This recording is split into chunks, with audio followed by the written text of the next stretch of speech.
Teremos aí a primeira bomba de 2024? Show me the money! What I call them? Funko Fun!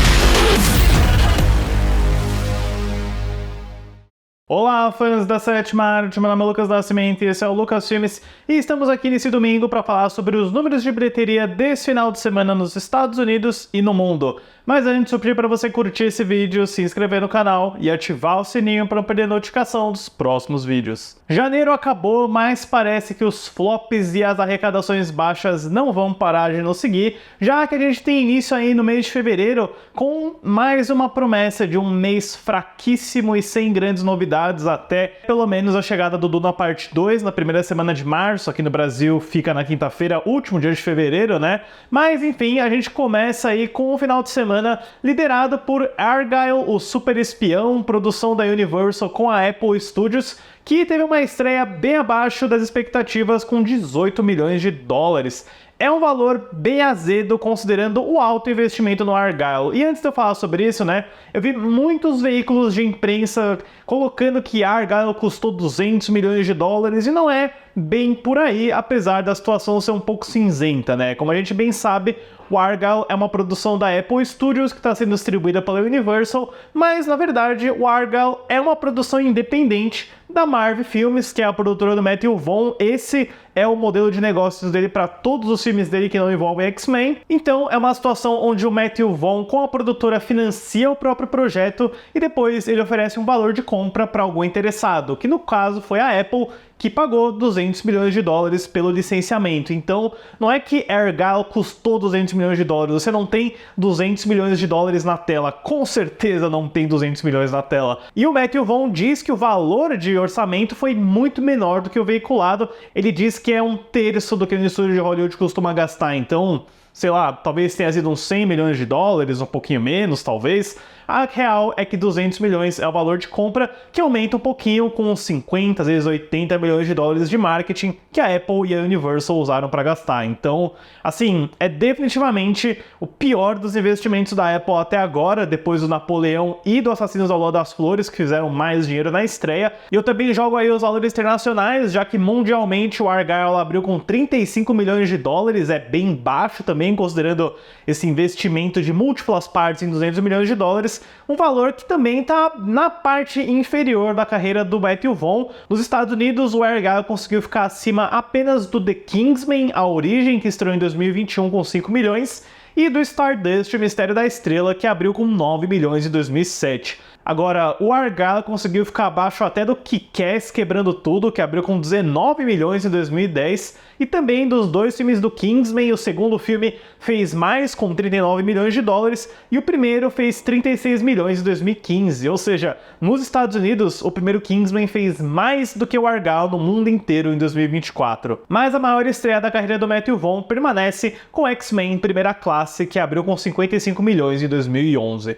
Mas vamos ver, o Matthew Vaughn é um cara curioso, porque apesar dele ter filmes que abriram bem baixo, como por exemplo o Stardust e o The Kingsman, esses dois filmes conseguiram fazer mais de 120 milhões no mundo inteiro, né? Ele é um cara que raramente fica abaixo de 100 milhões mundialmente, mas é aquilo, 100 milhões podem não ser o suficiente para salvar um filme, 100 milhões não salvariam Argylle, né? Mesmo que 200 milhões de dólares não seja o valor do orçamento do filme, você ainda precisaria de quase 600 milhões de dólares para o seu investimento voltar para você no final. Então, acho que Argylle não vai ser um desses projetos vantajosos e que vai trazer algum tipo de lucro, né? Temos aí, provavelmente, nossa primeira bomba de 2024. Em segundo lugar, a gente tem uma escolha incomum, mas que tá aparecendo bastante, que é o The Chosen, quarta temporada. São os 3 primeiros episódios da nova temporada de Os Escolhidos, que é uma série religiosa da Phantom, que fez aí um valor de 6,04 milhões, totalizando 7,47 milhões nos Estados Unidos.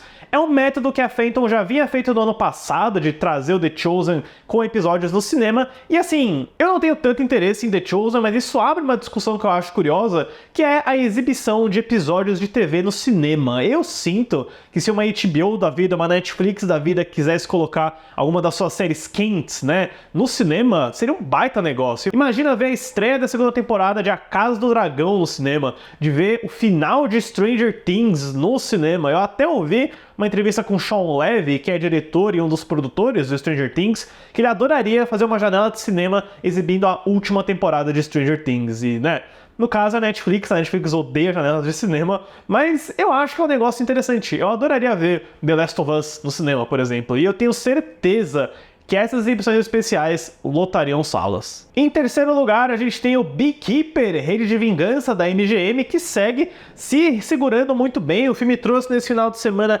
5,28 milhões para um total de 49,428 milhões na bilheteria doméstica, e no mundo inteiro ele já passa de 122 milhões de dólares. Beekeeper é o maior filme de 2024 até o momento, o que não deixa de me surpreender toda vez que eu lembro disso. É um filme que tá aí já no mercado digital, mas que ainda tá levando pessoas no cinema. Ele conseguiu superar dessa vez pra valer Meninas Malvadas da Paramount, que saiu totalmente do top 5. Então, é um sucesso aí pro Jason Statham, e eu tenho certeza que veremos Beekeeper 2, a Ameaça das Ferroadas, sei lá, sendo anunciado ainda esse ano. Em quarto lugar, ainda no top 5, depois de tanto tempo, temos o Wonka, o filme da Warner Bros. Com Timothée Chalamet, que nessa semana trouxe 4,77 milhões, finalmente levando o total do filme nos Estados Unidos para 201,12 milhões de dólares. E no mundo inteiro ele está quase chegando na marca de 600 milhões de dólares. É a primeira vez que um filme do Timothée Chalamet cruza 200 milhões nos Estados Unidos, então isso é a solidificação do Chalamet como astro de cinema e também como parceiro da Warner Bros, né? A gente vai ter o Duna Parte 2 no dia 1º de março, então eu tenho certeza que teremos no top 10 do dia 1º de março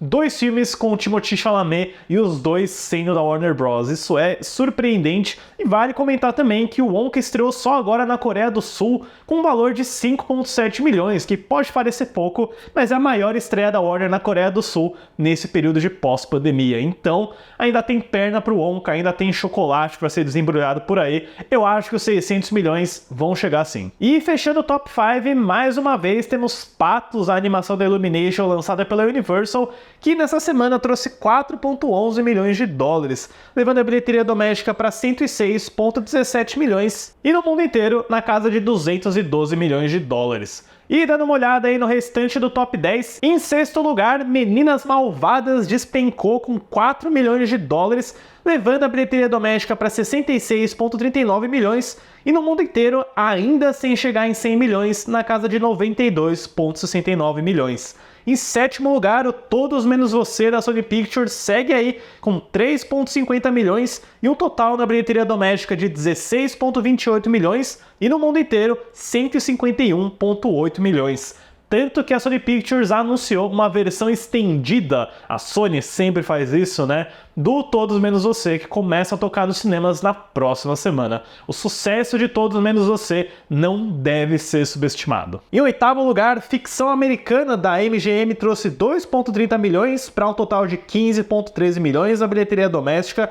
Em nono lugar, Pobres Criaturas fez 2,13 milhões para um total de 28,18 milhões na bilheteria doméstica e no mundo inteiro 68,3 milhões, incluindo uma estreia no Brasil.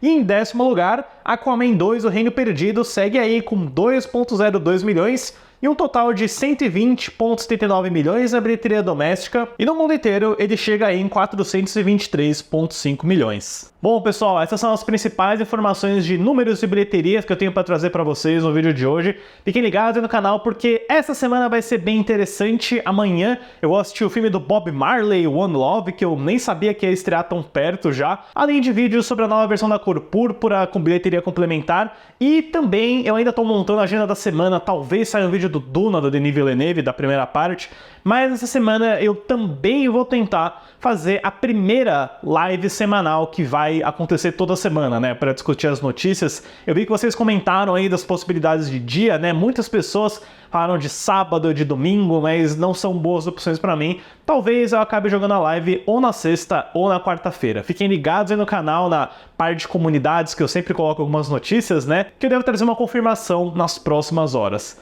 Certo, pessoal? Obrigado pela visita e até a próxima sessão.